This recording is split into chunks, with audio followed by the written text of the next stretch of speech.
Hi everybody, this is Father Warner D'Souza and we are in Friday of the third week of Easter. We're going to reflect on Acts chapter 9 verse 1 to 20.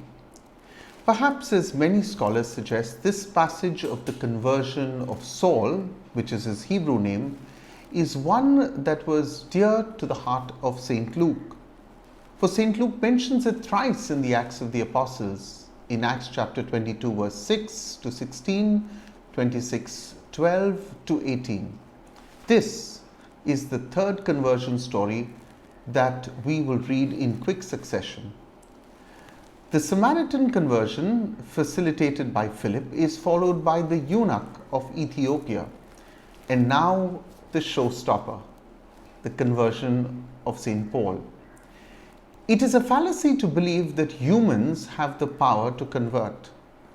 They are only chosen by God to be the human instrument, as we will see in the case of Saul and Ananias. The one who truly converts is God, and hence I think a certain correction in our minds is imperative for those who see Christians as converters.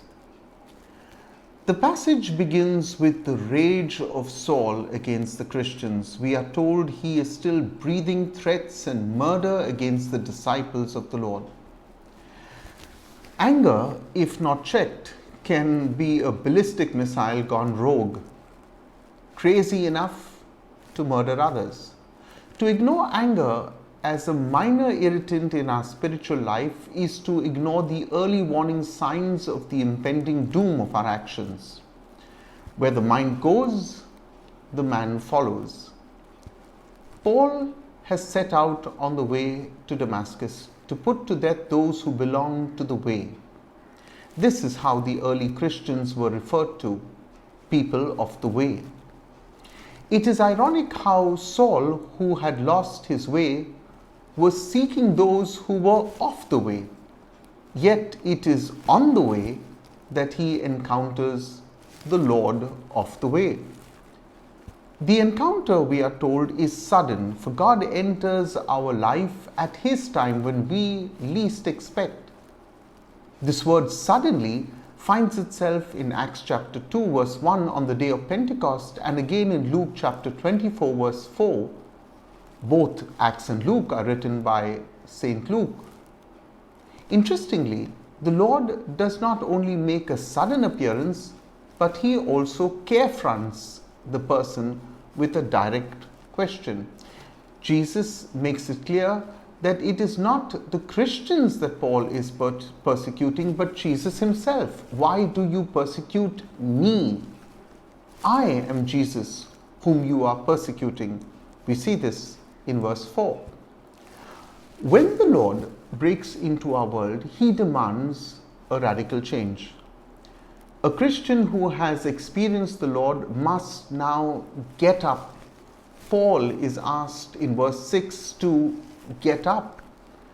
And that's what he does. We see that in verse 8. But Saul is not the only one in whose life the Lord breaks through on this momentous day.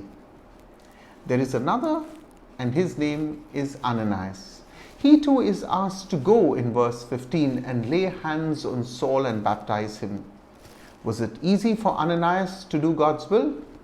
I think that he, like the prophet Jonah, was very reluctant, for Ananias tries to dissuade the Lord from the mission he has been given.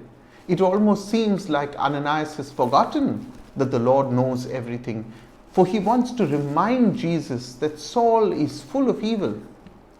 Perhaps it had dawned on Ananias that he was also on Saul's death wish. Why should he, like the prophet Jonah, be compelled by God to work towards the redemption of his enemy?